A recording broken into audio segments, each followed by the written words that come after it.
పరిశుద్ధ గ్రంథంలో నుంచి లూకా సువార్త 3వ అధ్యాయము, లూకా సువార్త 3వ అధ్యాయము 2వ వచనాన్ని ఉదయకాలంలో మనము చదువుకుందాం. 2వ వచనం. అన్నాయు కయపయు ప్రధాన యాజకులుగాను ఉన్న కాలమున అరణ్యములోనున్న జకర్యా కుమారుడగు యోహాను నొద్దకు దేవుని వాక్యము వచ్చెను. హల్లెలూయా. దేవుని నామానికి మహిమ కలుగును గాక. ప్రభు అయిన యేసు సిలువ వేయబడిన దినములలో మరి ముఖ్యమైనటువంటి వ్యక్తుల్లో ఒకడు ఇక్కడ ఉన్నటువంటి ప్రధాన యాజకుడైన కయప. మనం గమనించినట్లయితే యేసు ప్రభు యొక్క పరిచర్య చేసిన దినములలో మరి యేసు ప్రభు కంటే ముందు బాప్తిసమిచ్చి యోహాను మరి దేవుని వాక్యము ప్రకటించడానికి ప్రారంభించినప్పటి నుండి ఆయన ప్రధాన యాజకుడుగా ఉన్నాడంట. ఈ కయపకు ప్రభు అయిన యేసు సిలువ వేయబట్టుకు చాలా కారణమై ఉన్నాడు. యేసు ప్రభు సిలువ వేయడానికి కయప. మరి కయప అనగా అర్థం ఏంటంటే ఒత్తిడి అంటాం, ప్రెషర్. ఎప్పుడు కూడా ప్రెషర్, ఒత్తిడి కలిగి ఉంటాడు. దాని గురించి అతిగా ఆలోచించడం ఈ కయప యొక్క లక్షణం. మరి ఈ కయప యేసు ప్రభు చేయించినటువంటి బలమైన పరిచర్య, యేసు ప్రభువుని ప్రతి ఒక్కరూ రక్షకుడిగా అంగీకరించి యేసు వెంట అనుసరించుట చూచినప్పుడు మరి ఈయనను ఇంతమంది అనుసరించుట కారణం ఏంటి?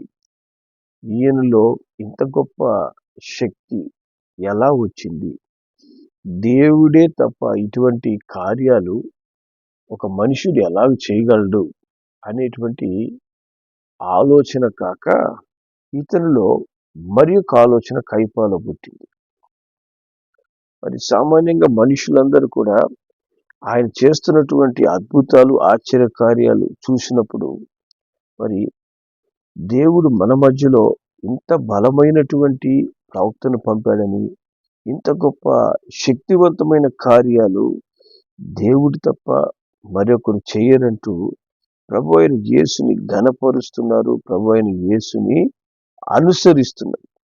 కానీ అటువంటి దినముల్లో సాతానుడు ఈ కయపను, ప్రధాన యాజకుడైన కయపను యేసు ప్రభుని సిలువకు అప్పగించడానికి బలంగా వాడుకోవడం ప్రారంభించాడు. మరి దేవుని వాక్యం చెప్తుంది మత్తయి సువార్త 26వ అధ్యాయము, మత్తయి సువార్త 26వ అధ్యాయము మరి 3-4 వచనాలు మనము చదివితే 3-4 వచనాల్లో ఆ సమయమున ప్రధాన యాజకులను ప్రజల పెద్దలను కయప అను ప్రధాన యాజకుని మందిరంలోనికి కూడి వచ్చి యేసును మాయోపాయము చేత పట్టుకొని చంపవలనని ఏకమై ఆలోచన చేసిరి. చూసారా, కయప ఏం చేస్తున్నాడు? అందరినీ తన యొక్క మందిరంలోనికి పిలిపించాడంట. ఆయన ప్రధాన యాజకుడుగా ఉన్నాడు. మరి యాజకులందరికీ ఆయన హెడ్, మరి చీఫ్ ప్రీస్ట్ అని చెప్పాలి. ఇప్పుడు ఉన్నటువంటి బిషప్, ఆర్చ్ బిషప్ ఉంటారు కదా, బిషప్ల కంటే పైన ఉండేవి. ఆయన యాజకులకు ప్రధాన యాజకుడు. కాబట్టి ఈయన ఏం చేస్తున్నాడు? యేసు ప్రభు వెంట లోకమే వెళ్తూ ఉంది. లోకమంతా యేసు ప్రభుని ఘనపరుస్తుండగా వీళ్ళు అందరూ కూడుకొని ఏ విధంగా మాయోపాయము చేత యేసుని పట్టుకొని ఆయన చంపాలని ఆలోచన చేశారంట. ఎందుకంటే ఈ కయప అనే పేరుకి అర్థం ఏంటి? ఒత్తిడి. ఇతనికి యేసు ప్రభువుని ఇంతమంది అనుసరిస్తూ ఉన్నప్పుడు ఏమవుతుందో భవిష్యత్తులో అనేటువంటి కలవరం ఎక్కువైపోయి ఆయన ఏం చేస్తున్నాడు? ఏ విధంగా యేసును బంధింపజేయాలి, యేసు ప్రభువుని చంపాలి అని ఆలోచన చేస్తున్నారట. అటువంటి కయపాను కూడా దేవుడు చాలా ఆశ్చర్యకరంగా వాడుకున్నాడు. ఎలాగా చూడండి, యోహాను సువార్త 11వ అధ్యాయంలోకి మనం వెళ్తే, యోహాను సువార్త 11వ అధ్యాయము మరి 47వ వచనం నుంచి 50వ వచనం వరకు మనం చదువుదాం. కాబట్టి ప్రధాన యాజకులను పరిసయ్యులను మహాసభను సమకూర్చి, మనం ఏం చేయుచున్నాము, ఈ మనుష్యుడు అనేకమైన సూచక్రియలు చేయుచున్నాడే, మనము ఆయన్ని ఇలాగ చూచుచూ ఊరకుండిన ఎడల అందరూ ఆయన విశ్వాసం ఉంచగలరు. అప్పుడు రోమీయులు వచ్చి మన స్థలమును మన జనమును ఆక్రమించుకుందరని చెప్పింది. అయితే వారిలో కైపా అను ఒకడు ఆ సంవత్సరం ప్రధాన యాజకుడై ఉండి, మీకేమి తెలియదు, మన జనమంతయు నశింపకున్నట్లు ఒక మనుష్యుడు ప్రజల కొరకు చనిపోవుట మీకు ఉపయుక్తమని మీరు ఆలోచించుకొనరు అని చెప్తున్నాడట. హల్లెలూయా. చూసారా, ఇక్కడ ఒక కుయుక్తి, మోసపూరితమైన మనస్తత్వము, యేసు ప్రభుని ఏ విధంగా చంపాలా అనేటువంటి ఆలోచిస్తున్నటువంటి ప్రధాన యాజకుడైనటువంటి కయప నోటిని యేసు ప్రభు గురించి ప్రవచించేందుకు దేవుడు వాడుకుంటున్నాడు. ఇక్కడ కయప మరి యేసు ప్రభు ఎందుకు చనిపోతున్నాడు, ఎందుకు చనిపోబోతున్నాడు అనే మాట ఇతను ప్రవచిస్తున్నాడు. ఇక్కడ ఏమని, మన జనమంతయు నశింపకూడినట్లు ఒక మనుష్యుడు ప్రజల కొరకు చనిపోవట మీకు ఉపయుక్తమని మీరు ఆలోచించుకోనరు. నిజమే, మానవ లోకమంతా కూడా వారి పాపమును బట్టి నశించిపోతుంది. యేసు ప్రభు నశించిన దాన్ని వెదకి రక్షించడానికి నేను వచ్చానని చెప్పాడు. మరి నశించిన దాన్ని వెదకి రక్షించాలి అంటే ఆ నశించిపోయే ఆత్మల నిమిత్తము కల్వారి శిలువలో వారి పాపమును భరించుటకు ఆయన మరణించాలి. కాబట్టి తెలియకుండానే కయప ఏం చేస్తున్నాడంట, యేసు ప్రభు గురించి ప్రవచిస్తున్నాడు, యేసు ప్రభు యొక్క మరణం గురించి. అప్పుడు ఆయన చెప్పిన మాటలు అక్కడ ఉన్నటువంటి ప్రధాన యాజకులకు కానీ పరిసయ్యులకు కానీ అర్థమై ఉండకపోవచ్చు, మ్యాక్సిమం అర్థమై ఉండకపోవచ్చు. ఎందుకంటే దేవుని వాక్యం చెప్తుంది, మొదటి కొరింథీయులకు రాసిన పత్రిక, మొదటి కొరింథీ 2వ అధ్యాయం, మొదటి కొరింథీ 2వ అధ్యాయము 8వ వచనంలో దేవుని వాక్యము ఈ విధంగా చెప్తుంది, అది లోకాధికారులలో ఎవరికి తెలియదు, అది వారికి తెలిసి ఉండిన ఎడల మహిమా స్వరూపియగు ప్రభువును సిలువేయకపోయుందురు. చూసారా, యేసు ప్రభు ఎవరు అనేది ఈ లోకాధికారులు ఎవరికి తెలియకపోయిందట. వాళ్ళు మరి ప్రధాన యాజకులుగా పరిశుద్ధ గ్రంథాన్ని ఎన్నోసార్లు చదివి ఉంటారు. పాత నిబంధనలో మరి వచ్చిన ప్రవచనములన్నీ కూడా ఈ రాబోయే మెస్సయ గురించి అని వాళ్ళకి అందరికీ తెలుసు. కానీ ఈ మెస్సయ ఈ విధంగా శిలువ మీద మరణిస్తాడు, ఆ మరణానికి మేమే కారణమవబోతున్నాము అనే విషయము వీళ్ళకి అర్థం కాలేదు. అది కానీ అర్థమై ఉన్నట్లయితే మహిమా స్వరూపైనటువంటి ప్రభు అయిన యేసును శిలువ వేయకపోయి ఉంటారంట, శిలువ వేసి ఉండేవాళ్ళు కాదు. కానీ వీరు తెలియకుండానే యేసు ప్రభుని శిలువ వేయుటకు కారణంగా మారారు. దానికి మొదటి ముఖ్య కారకుడు ఎవరు? కయప. ఈ కయప యేసు ప్రభుని ఏ విధంగా చంపితే గాని మనకు మనుగడ ఉండదు, మనకు భవిష్యత్తు ఉండదు. ఎందుకంటే లోకమంతా యేసు ప్రభుని అనుసరిస్తున్నారు. ఇంకా మన మందిరంలోనికి వచ్చేవాళ్ళు ఎవరు లేకుండా అయిపోతారు. యెరూషలేము దేవాలయంలోకి వచ్చేవాళ్ళు లేకుండా అయిపోయి అందరూ కూడా యేసుని అనుసరించేటట్టున్నారు అనేటువంటి ఆలోచన వచ్చి మరి ఏ విధంగా ఈయనను చంపివేయాలనుకుంటూ ఉండగా ప్రభు కైప నోటిని వాడుకోవడం ప్రారంభించాడు. యేసును చంపాలనుకున్నటువంటి అదే కైప తన నోటితో ప్రవచనం చెప్తున్నాడు. నశించిన దాన్ని వెదకి రక్షించడానికి యేసు ప్రభు వచ్చాడు. ఆయన మరణించడము అందరికీ మేలుగా ఉండబోతుంది. హల్లెలూయా. మరి యోహాను సువార్త 11వ అధ్యాయంలోకి మనం వెళ్తే మరొకసారి అక్కడ 51, 52 వచనాలు మనం చదువుదాం.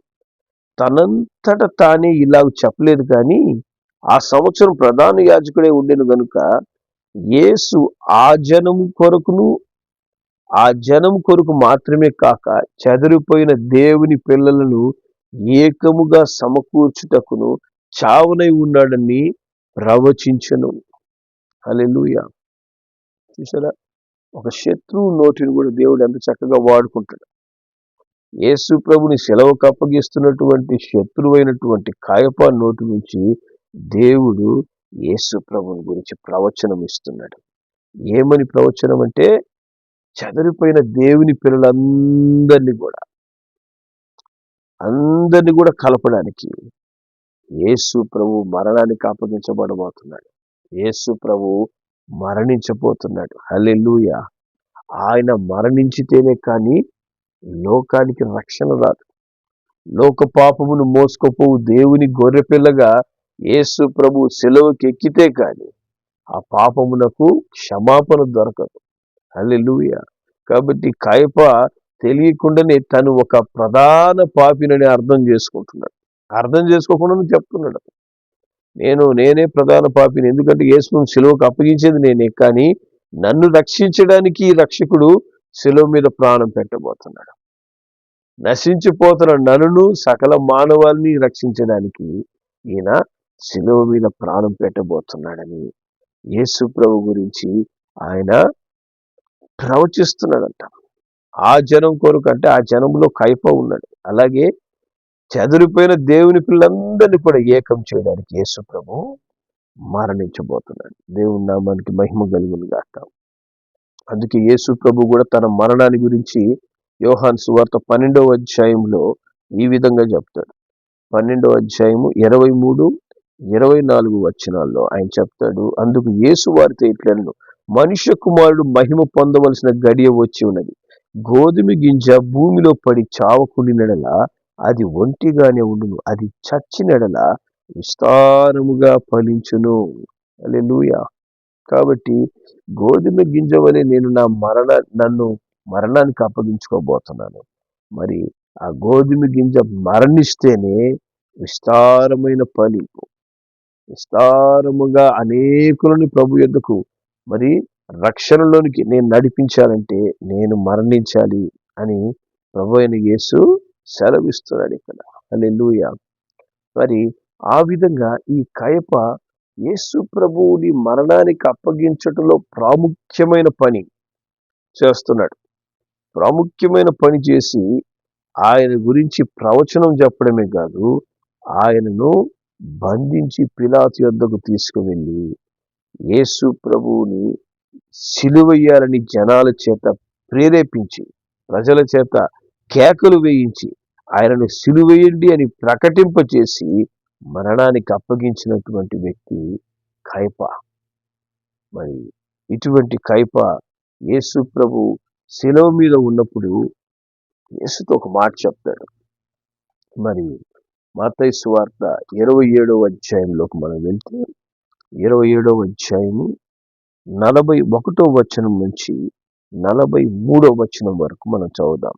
అలాగే శాస్త్రులను, పెద్దలను, ప్రధాన యాజకులను కూడా ఆయనను అపహసించుచు, వీడు ఇతరులను రక్షించను, తన్ను తానే రక్షించుకొనలేడు, ఇశ్రాయేలు రాజు గదా, ఇప్పుడు శిలువ మీద నుండి దిగిన ఎడల వాని నమ్ముదుము. వాడు దేవుని యందు విశ్వాసముంచెను, నేను దేవుని కుమారుడని చెప్పాను కనుక ఆయనకిష్టుడైతే ఆయన ఇప్పుడు వారిని తప్పించును అని చెప్పిరి. చూసారా, ఎంత భయంకరమైన నింద కయప వేస్తున్నాడు యేసు ప్రభు మీద. యేసు ప్రభుని సిలువ ఇప్పించి ఆయన భయంకరమైన మరణ వేదన పొందుకుంటున్నప్పుడు కైప చెప్తున్నాడంట, ఆయనని గేలి చేస్తూ అపహసిస్తూ, ఈయన ఇతరులను రక్షించడానికి వచ్చాడంట, ఆయన తను తాను రక్షించుకోలేకపోతున్నాడని. యేసు ప్రభు సెలవులో మరణించకపోతే కాయపాకు రక్షణ లేదు అనేది గ్రహించలేక ఇటువంటి మాటలు అతను మాట్లాడుతున్నాడు. మరి కైప చెప్తున్నాడు, సెలవు మీద నుంచి నువ్వు కింద దిగి వస్తే మేము నమ్ముతాం. ఇప్పుడు నీకు సెలవు వేసాము, నువ్వు సెలవు నుంచి నువ్వు విడిపించుకొని కిందకు వచ్చేయాలి. మరి యేసు ప్రభు ఎందుకు సెలవు వేయబడ్డాడనే గ్రహింపు లేక కైప ఇటువంటి మాటలు మాట్లాడడం మనం చూస్తున్నాం.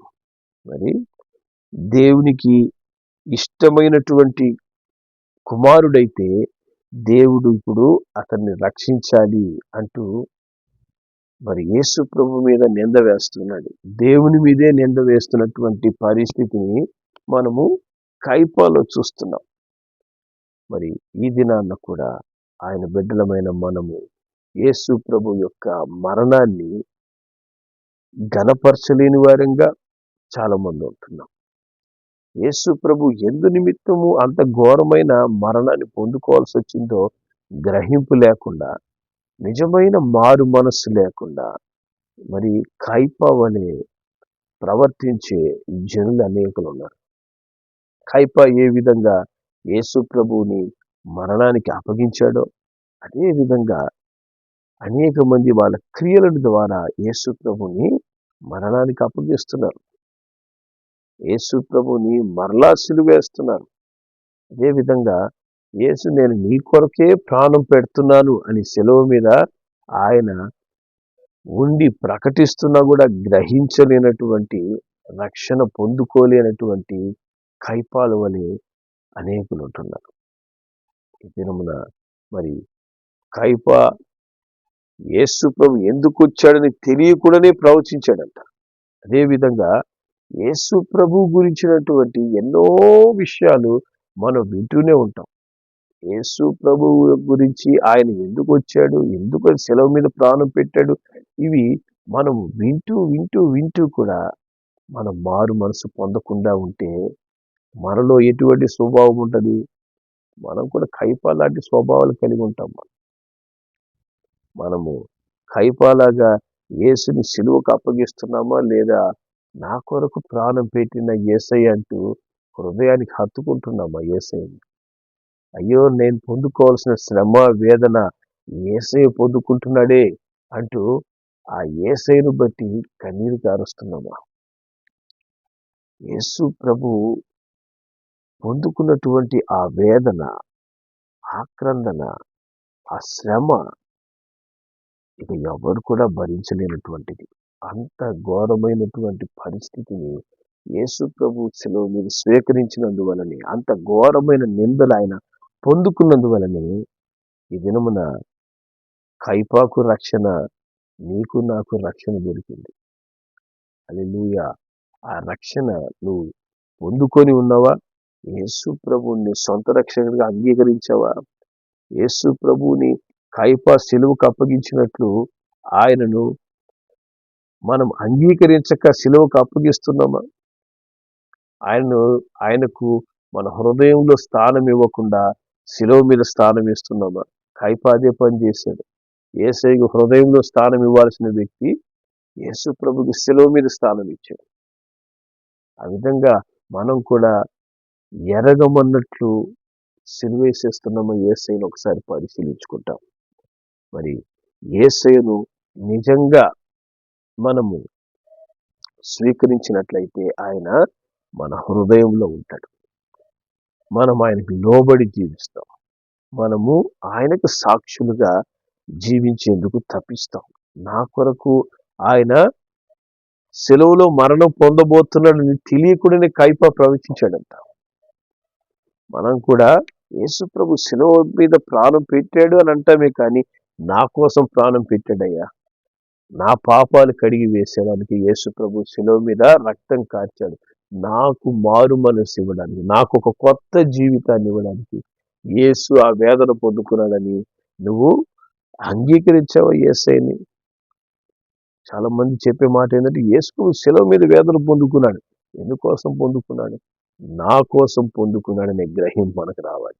లేకపోతే కైపా వలె అనేకుల కోసం ఆయన మరణిస్తాడని, అనేకుల కోసం మరణిస్తాడు, అనేకుల కోసం నిన్ను రక్షించడానికి, నన్ను రక్షించడానికి యేసు ఆ వేదన పొందుకున్నాడని మనం ఎప్పుడైతే విశ్వసిస్తామో యేసు ప్రభుని ఎల్లప్పుడూ మన హృదయములో దాచుకుంటాము.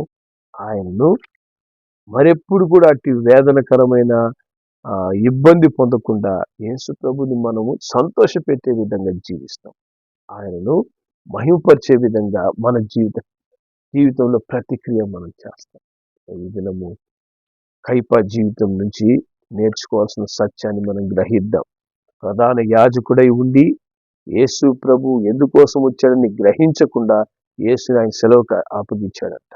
మనం కూడా క్రైస్తవులుగా ఉంటూ, బోధకులుగా ఉంటూ యేసు ప్రభు గురించి ఎంతో కాలంగా తెలిసి కూడా గ్రహింపు లేకుండా చాలాసార్లు అనేకులు మరి యేసు ప్రభుని సెలవుకు అప్పగించేస్తారు. యేసు ప్రభుని అపహసించే విధంగా వారి జీవిత క్రియలు కనిపిస్తూ ఉంటాయి. కాబట్టి దేవుని సరైన రీతిలో అర్థం చేసుకుందాం. ప్రభువుని సరైన రీతిలో అనుసరిద్దాం. దేవునికి మహిమకరంగా మనం జీవిద్దాం. ప్రార్థన చేసుకుందాం. పరిశుద్ధులైన మా తండ్రి, మీకు వందనాలు, స్తోత్రాలు చెల్లిస్తున్నాం నైనా.